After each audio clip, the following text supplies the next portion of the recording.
Hello friends and welcome. Today's episode about haunted dolls is a viewer suggestion from my friend Emily. Since there are several haunted dolls I want to cover, this will be a two-part episode. Thank you, Emily, for this suggestion, and if anyone has a suggestion on a topic you want me to cover or has a story you want me to read, please let me know.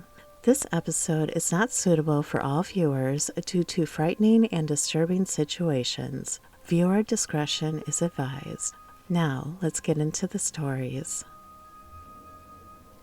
Ruby is a porcelain doll and unique family heirloom that has been passed down from generations and from house to house within the family until the last owners were tired of the strange occurrences that surrounded this doll. They decided to give her to the Traveling Museum of the Paranormal and the Occult, since they knew the museum would take good care of her. The origins of Ruby is a tragic story. Ruby was the favorite doll of a very sick little girl who ended up dying while holding on to Ruby. After this little girl's death, her spirit seemed to still be attached to her favorite doll. According to the family accounts, Ruby would move around the room on her own, produce strange sounds, and made anyone in her vicinity feel ill, causing headaches, allergies, exhaustion, and most commonly overwhelming nausea.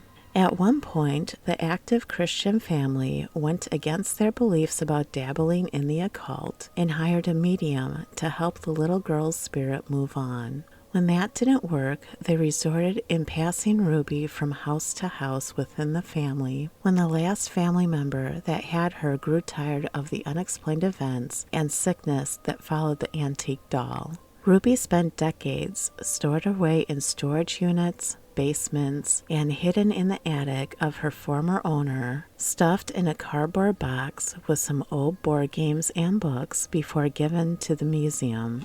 At first, there wasn't any odd occurrences with Ruby at the museum. However, after many visitors held her, about half of them reported a strong flood of maternal feelings. Most people treated Ruby like a living child without realizing it. They would rock her back and forth, bounce her, and even burp her. A number of visitors would break down in tears due to an overwhelming sudden affection for Ruby. Despite Ruby's creepy rustic appearance, she has done nothing that is particularly frightening. It is very rare that any entities, human or otherwise, are trying to get someone to do anything other than understanding them. Overcoming ingrained fears of the supernatural and listening closely to the messages being sent are the keys to this understanding. In her own way, the sweet little girl attached to Ruby reminds us that she is still here, wanting love, respect, and finds comfort with those who interact with her.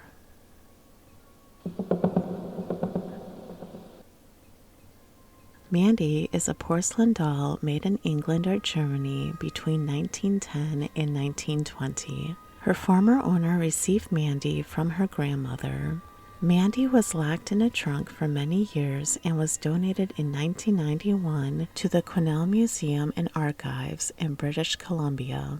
The doll was fragile. The former owner had a young daughter, and Mandy gave her uneasy feelings, so she decided to donate Mandy to the museum. When Mandy came to the museum, the staff reported strange occurrences. She was photographed when she arrived to add her to the collection. She was left in the lab overnight, and when staff members arrived in the morning, they found the lab in disarray as though a small child had a temper tantrum. A little stuffed lamb that was given to Mandy to keep her company was found outside her locked case on the floor.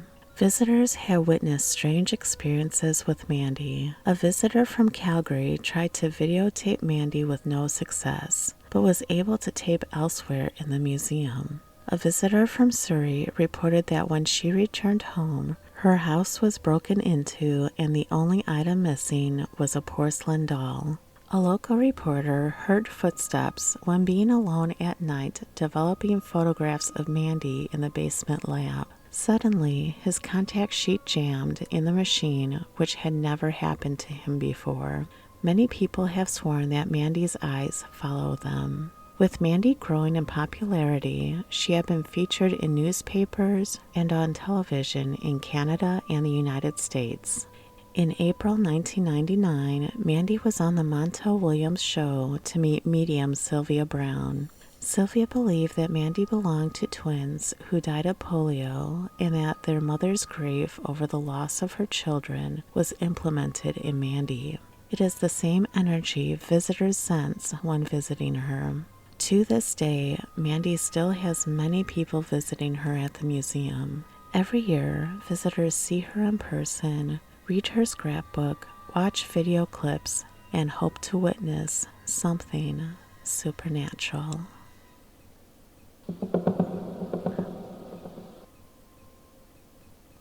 Robert was manufactured by the Steiff Company of Germany.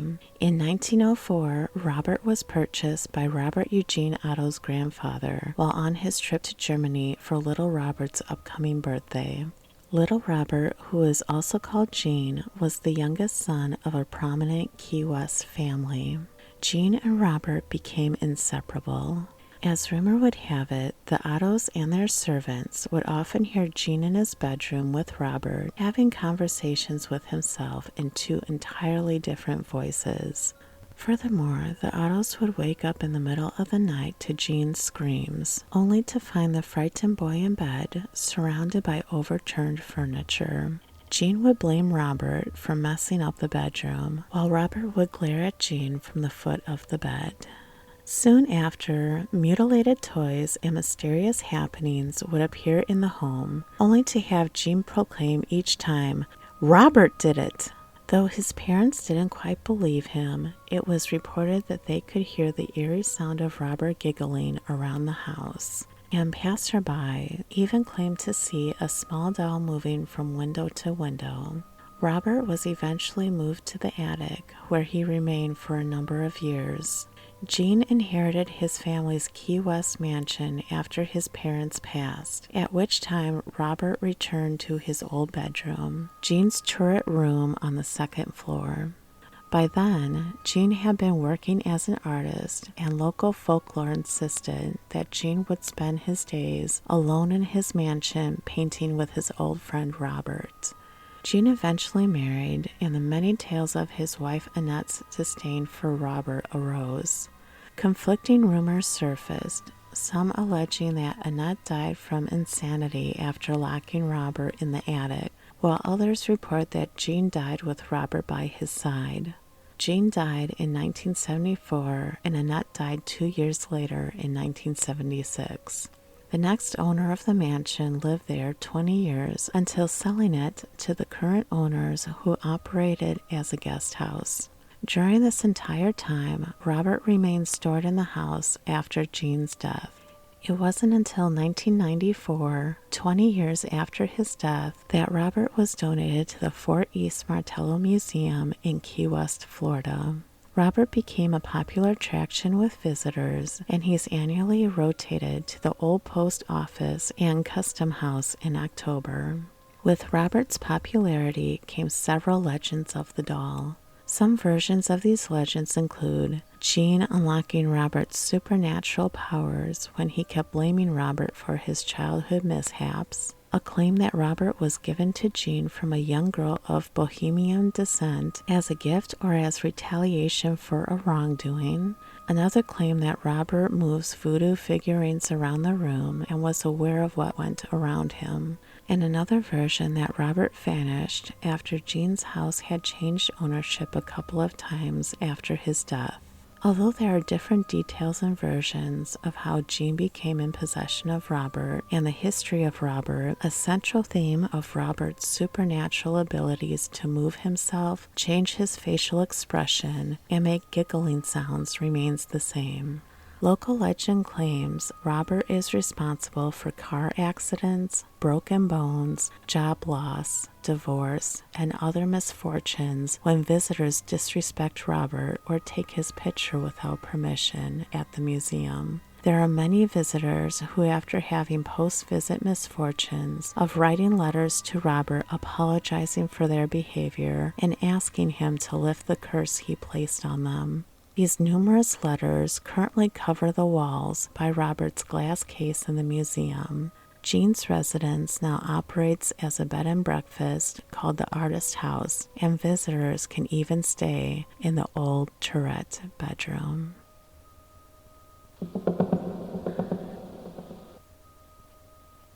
According to the Japanese story of Okiku, the doll was purchased in 1918 by a 17-year-old boy named Akachi Suzuki. During a visit to Sapporo for a marine expedition, he felt drawn to the 15-inch doll that was dressed in a traditional kimono, had her black hair in a popular Japanese bob cut, and had a baby mouth that showed gums and no teeth. The doll was a gift from his travels for his 2-year-old sister, Okiku. Okiku loved her new doll. She named the doll after her and treated her like a sister. Okiku ate with her doll and tried to feed her. The two Okikus were inseparable. Okiku always played with her doll and had her tucked in beside her at night. The following year, in 1919, fevers were breaking out throughout Japan, and the 3-year-old Okiku became very sick. She ended up dying holding Okiku in her arms. The family wanted Okiku the doll to be buried with their child Okiku, but due to the fever outbreak, the government didn't allow it. Devastated by their loss, Okiku's family put her favorite doll on the household altar where they prayed in memory of her. Before long, the family noticed the hair on Okiku had begun to grow, as if the hair was on the head of a human. The family began to dream of Okiku during the night, but her doll was always there in the background too. They began to notice strange sounds at night, lights being turned off and on, and hearing delicate footsteps throughout the house. These strange occurrences intensified during Okiku's birthday and the date of her death, and would briefly subside afterwards. The family grew to love the doll and concluded that the restless spirit of young Okiku was now inside her beloved doll. Okiku remained with the family until 1938, when they decided to move. They did not want to take Okiku the doll so far away from their daughter's grave. They entrusted Okiku to the Mandy temple and informed the priest on how to care for Okiku, like keeping her hair short and locking her in a case at night. Okiku's hair continued to grow when she found a new home in Mandy temple. Her cropped hair grew nearly 10 inches all the way down to her knees during the beginning of her stay at the temple, and continues to require trimming to stop it from growing out of control. The priest that cuts her hair was said to receive a message from Okiku in his dreams, asking him to keep her hair trimmed. It is reported that the temple allowed some of the trimmed hair to be tested, and it was determined to be the hair of a real child. Some believe it is the hair of 3-year-old Okiku and that her spirit resides in her doll. Some visitors claim that Okiku's mouth is slowly opening to reveal human baby teeth sprouting from her gums. Okiku is currently enshrined in the Mandy temple, where you can visit her, talk with her, and try to catch a glimpse of her growing hair or baby teeth for yourself. Thank you, friends, for joining me today. If you enjoyed the stories on this episode, please like, subscribe, and hit the notification bell to be alerted to all future content. If you have a story you would like me to read, feel free to email me your submission for a chance to hear your story on a future episode. Thank you again, friends, for your love and support. I'm Avarea, and until next time, take care.